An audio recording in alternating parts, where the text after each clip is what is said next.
আমাৰ ছাত্ৰ ছাত্ৰীসকল আজি আমি আলোচনা কৰিম সপ্তম শ্ৰেণীৰ সায়েন্সৰ চেপ্টাৰ 3ৰ প্ৰকৃতিলভ্য আমলিক ক্ষাৰকীয় আৰু প্ৰথম দ্ৰব্য নামৰ পাঠটোৰ সকলো পাঠভিত্তিক প্ৰশ্ন উত্তৰ লগতে পৰীক্ষাত আহিবলগীয়া গুৰুত্বপূৰ্ণ প্ৰশ্ন উত্তৰসমূহ অতি সহজ আৰু চুটিকে আলোচনা কৰিম। ছাত্ৰ ছাত্ৰীসকল অনুশীলনী অৰ্থাৎ এক্সাৰসাইজত 1 নম্বৰত কি কৈছে শুদ্ধ উত্তৰৰ গোলটো সম্পূৰ্ণকে পূৰ কৰা। তো ইয়াৰ 1 নম্বৰত কি কৈছে তুমি এখন ৰঙা লিটমাছ কাগজ এবিধ দ্ৰৱত ডুবাই দিলা। এই নীলা হৈ গ'ল। তলৰ কোনটো দ্ৰব্যই ইয়াক আকৌ ৰঙা ৰঙলৈ পৰিৱৰ্তন কৰিব। তো ইয়াৰ অপশ্যন কেইটাত কি দিছে option A baking soda, option B vinegar, option C চূণ পানী আৰু অপশ্যন ডি চাবোন পানী। তো ইয়াৰ ভিতৰত শুদ্ধ কোনটো হ'ব অপশ্যন বি ভিনেগাৰ। তো তোমালোকে বি বৃত্তটো ভালদৰে পূৰ কৰি দিবা। 2 নম্বৰত কি কৈছে 2 নম্বৰত কি কৈছে বিভিন্ন ধৰণৰ সূচকৰ সহায়ত তিনিবিধ দ্ৰব্যৰ পৰীক্ষা কৰা হ'ল। এ ৰঙা লিটমাছক নীলা ৰঙলৈ পৰিৱৰ্তন কৰিলে, বি এ হালধীয়া দ্ৰব্যক ৰঙা ৰঙলৈ পৰিৱৰ্তন কৰে আৰু চি এ ৰঙা গোলাপৰ আৰকক সেউজীয়া ৰঙলৈ পৰিৱৰ্তন কৰে। তলৰ কোনটো শুদ্ধ মিলোৱা আছে। তো ইয়াত কি দিছে অপশ্যন এ দিছে এ আমলিক, বি আমলিক, সি আমলিক। অপশ্যন বি দিছে এ ক্ষাৰকীয়, বি ক্ষাৰকীয়, সি আমলিক। অপশ্যন সি দিছে এ ক্ষাৰকীয়, বি ক্ষাৰকীয়, সি ক্ষাৰকীয় আৰু অপশ্যন ডি দিছে এ প্ৰথম, বি ক্ষাৰকীয় আৰু সি ক্ষাৰকীয়। তো ইয়াৰ শুদ্ধটো হ'ব অপশ্যন সি। অপশ্যন সিটো শুদ্ধ হ'ব এ ক্ষাৰকীয়, বি ক্ষাৰকীয় আৰু সি ক্ষাৰকীয়। তো তোমালোকে সি বৃত্তটো ভালদৰে পূৰ কৰি দিবা। তাৰপিছত 3 নম্বৰত কি কৈছে তলত কোনটো প্ৰাকৃতিক সূচকৰ ক্ষাৰকীয় দ্ৰব্যত সেউজীয়া হ'ব। তো ইয়াৰ অপশ্যনত কি দিছে এ ৰঙা গোলাপৰ আৰক, বি হালধি, সি বেঙুনীয়া বন্ধাকবি আৰু ডি লিটমাছ পেপাৰ। তো ইয়াৰ অপশ্যন কোনটো শুদ্ধ হ'ব ইয়াৰ এ অপশ্যনটো শুদ্ধ হ'ব ৰঙা গোলাপৰ আৰক। তো তোমালোকে এই বৃত্তটো ভালদৰে পূৰ কৰি দিবা। তাৰপিছত 4 নম্বৰ কোৱেশ্যনত কি কৈছে এজন খেতিয়কে দেখা পালে যে খেতিৰ মাটিখিনি অধিক আমলিক হোৱাৰ বাবে শস্যৰ বৃদ্ধি ভাল হোৱা নাই। মাটিখিনি প্ৰশমিত কৰাৰ বাবে তলৰ কোনবিধ পদাৰ্থ মাটিত লগত মিলাব লাগিব।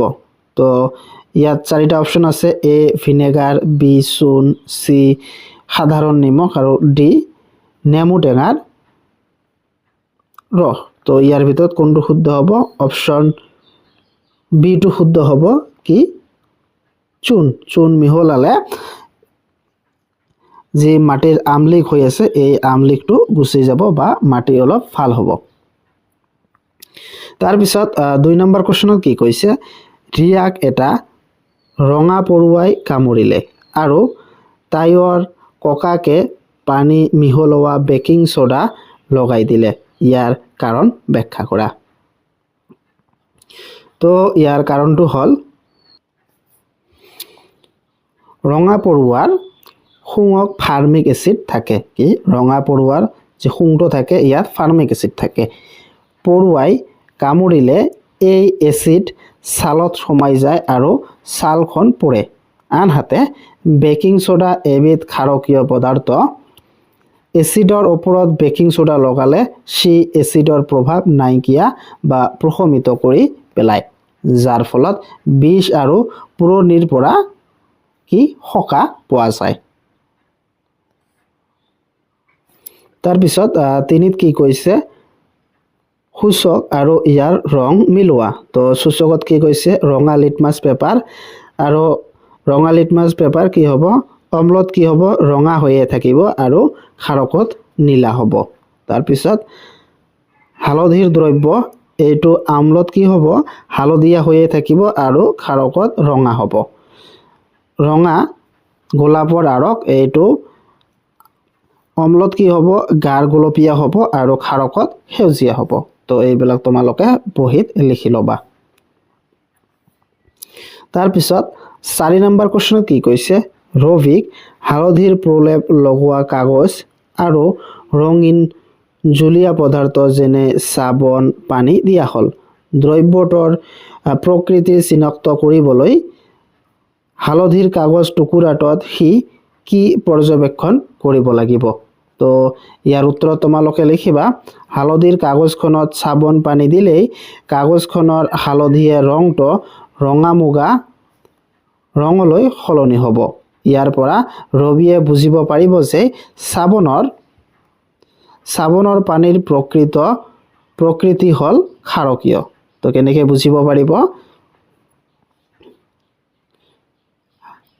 হালধিৰ কাগজখনত সাবন পানী দিলেই কাগজখনৰ হালধীয়া ৰংটো ৰঙা মুগা ৰঙলৈ সলনি হ'ব ইয়াৰ পৰা ৰবিয়ে বুজিব পাৰিব যে সাবনৰ পানীৰ প্ৰকৃতি হল ক্ষাৰকীয়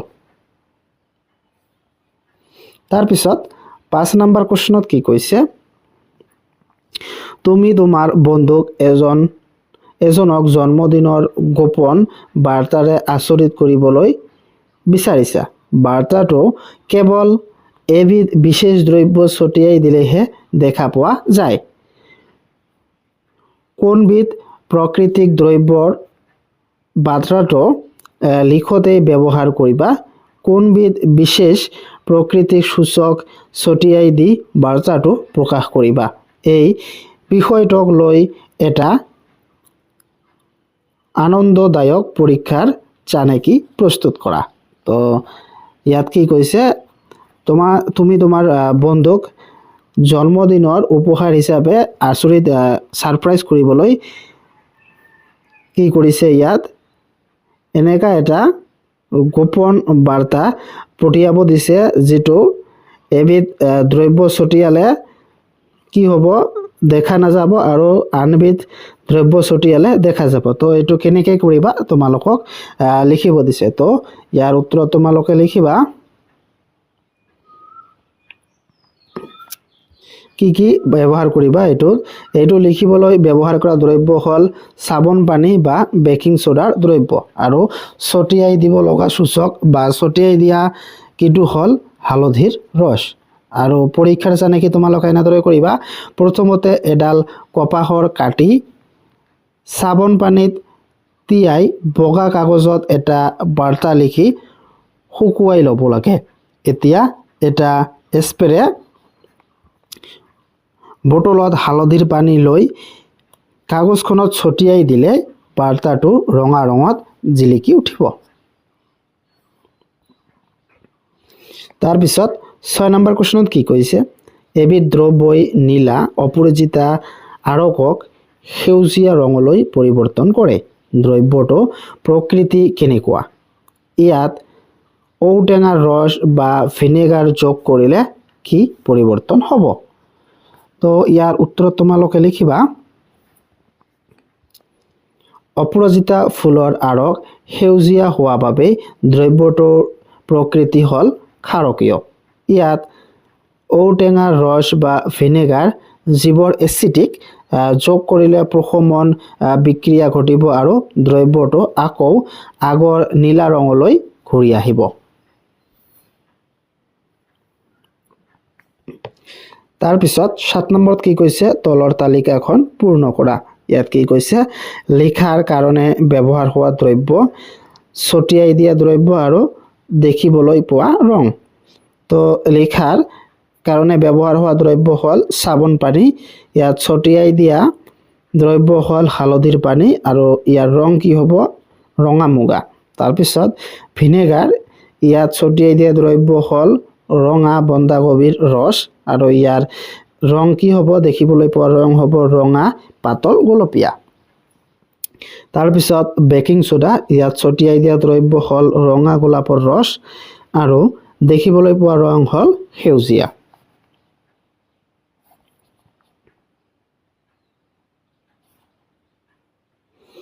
তাৰ পিছত 8 নম্বৰ কোৱেশ্চনত কি কৈছে ৰঙা গোলাপৰ আৰকৰ সৈতে আঙুৰৰ ৰস মিলালেই ৰঙচুৱা হয়। ইয়াত বেকিং সোডা মিলালে কি হ'ব কাৰণ দৰ্শোৱা। তো তোমালোকে এনেকৈ লিখিবা, আঙুৰৰ ৰসত এচিড থকা বাবে সেই আৰকটোক ৰঙচুৱা কৰে। ইয়াত বেকিং সোডা বা ক্ষাৰকীয় মিহলালে বিক্ৰিয়া ঘটি দ্ৰব্যটো ৰঙচুৱা ৰং নোহোৱা হ'ব পাৰে। এচিডত ক্ষাৰকৰ পৰিমাণ বেছি হ'লে সেউজীয়া ৰঙলৈ ৰূপান্তৰিত হ'ব, কাৰণ গোলাপৰ আৰক ক্ষাৰকত সেউজীয়া ৰং দিয়ে। তাৰপিছত 9 নম্বৰ প্ৰশ্নত কি কৈছে, তলত কোনটো দ্ৰব্য হালধি সনা কাগজৰ অদৃশ্য বাৰ্তা লিখাৰ বাবে ব্যৱহাৰ কৰা হয়? কিয় ব্যৱহাৰ কৰা হয় ব্যাখ্যা কৰা। 9 নম্বৰ প্ৰশ্নত কি কৈছে, তলত কোনটো দ্ৰব্য হালধি সনা কাগজৰ অদৃশ্য বাৰ্তা লিখাৰ বাবে ব্যৱহাৰ কৰা হয় আৰু কি কৈছে কিয় ব্যৱহাৰ কৰা হয় ব্যাখ্যা কৰা। তো এইটো অদৃশ্য বাৰ্তা লিখাৰ বাবে চাবোন পানী ব্যৱহাৰ কৰা হয় আৰু কিয় ব্যৱহাৰ কৰা হয়, হালধিয়ে কেৱল ক্ষাৰকীয় দ্ৰব্যৰ স্পৰ্শতহে ৰং সলনি কৰি ৰঙা কৰে। চাবোন পানী ক্ষাৰক হোৱা বাবে হালধীয়া কাগজত ৰং হৈ স্পষ্টকৈ জিলিকি উঠে। তো এইটো হৈছে কাৰণ। তাৰপিছত 10 নম্বৰ প্ৰশ্নত কি কৈছে, কোন কেইটা দ্ৰব্যই হালধি সনা কাগজত ৰঙৰ কোনো পৰিৱৰ্তন দেখুৱায় বা কি কৈছে ইয়াত 10 নম্বৰ প্ৰশ্নত কি কৈছে, কোন কেইটা দ্ৰব্যই হালধি সনা কাগজত ৰঙৰ কোনো পৰিৱৰ্তন নেদেখায়। তো ইয়াৰ উত্তৰ তোমালোকে লিখিবা চেনিৰ পানী আৰু 2 নম্বৰটো হৈছে নেমু টেঙাৰ ৰস। ইয়াৰ যুক্তি হ'ল হালধিয়ে কেৱল ক্ষাৰকৰ সংস্পৰ্শলৈহে ৰং সলনি কৰে, চেনিৰ পানী হ'ল প্ৰশমন আৰু নেমু টেঙাৰ ৰস হ'ল আম্লিক অৰ্থাৎ এচিডিক। সেইবাবে ইহঁতৰ হালধিৰ ৰং সলনি নকৰে। তাৰপিছত 11 নম্বৰ প্ৰশ্নত কি কৈছে, ঘৰতেই প্ৰাকৃতিক সূচক প্ৰস্তুত কৰিবলৈ কেনেকে প্ৰস্তুত কৰিবা আৰু অম্ল নে ক্ষাৰকত কিদৰে বিক্ৰিয়া কৰিব। তো তোমালোকে প্ৰস্তুত কেনেকৈ কৰিবা উত্তৰত লিখিবা, প্ৰস্তুত প্ৰণালী, কেইটামান ৰঙা জবা ফুলৰ পাহিৰ গৰম পানীত অলপ সময় তিয়াই থলে পানীখিনি ৰঙীন হৈ পৰিব। পানীখিনিয়েই হ'ল আমাৰ প্ৰাকৃতিক সূচক আৰু বিক্ৰিয়া কেনেকৈ কৰিব, এই সূচকে অম্লত এচিডত গাঢ় গোলপীয়া আৰু ৰং ক্ষাৰকত সেউজীয়া ৰং দিয়ে। 12 নম্বৰ প্ৰশ্নত কি কৈছে, ৰিয়াই হালধিৰ কাগজৰ পটি এটা এবিধ জলীয় পদাৰ্থত ডুবাই দিয়াত ৰঙা হৈ গ'ল। তেতিয়া তাই অলপ ভিনেগাৰ যোগ কৰিলে আৰু হালধি কাগজৰ পটিটোত আকৌ হালধীয়া ৰঙৰ হৈ গ'ল। প্ৰক্ৰিয়াটো কি? তো প্ৰক্ৰিয়াটো হৈছে প্ৰশমন বিক্ৰিয়া। এইটো তোমালোকে লিখিলে হৈ যাব।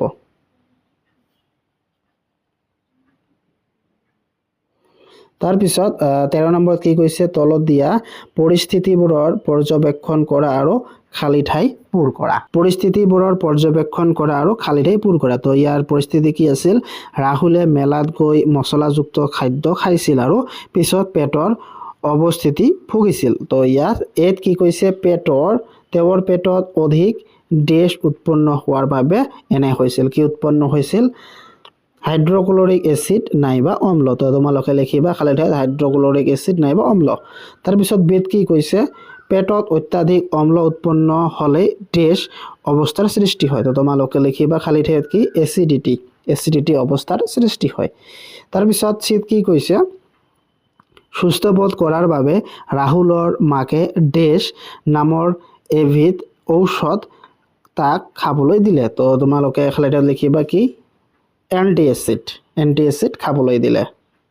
তাৰপিছত কি কৈছে, এই ঔষধ এবিধ ডেছ কি কৈছে অম্ল নে ক্ষাৰক তো তোমালোকে খালি লিখিবা ক্ষাৰক তাৰপিছত চিত ইত কি কৈছে ক্ষাৰকেই পেটৰ অতিৰিক্ত অম্লৰ সৈতে বিক্ৰিয়া কৰে এই প্ৰক্ৰিয়াটো হল কি খালি লিখিবা প্ৰশমন তাৰপিছত এফত কি কৈছে ডেশ আৰু ডেশ প্ৰস্তুত কৰি হকা আনে তো তোমালোকে লিখিবা খালি লবণ আৰু পানী প্ৰস্তুত কৰি হকা আনে তাৰপিছত 14 নম্বৰত কি কৈছে প্ৰকৃতিক অম্ল ক্ষাৰকৰ সূচকবোৰ বাছি উলিয়াই লিখা তো এইবিলাকৰ ভিতৰত প্ৰকৃতিক অম্ল ক্ষাৰক সূচক বাছি উলিয়াব দিছে তো এইবিলাক হল ৰঙা বন্ধাকবি হালধি বিলাহী পিয়াজ আৰু বিট তো এইবিলাক হৈছে প্ৰকৃতিক অম্ল আৰু ক্ষাৰক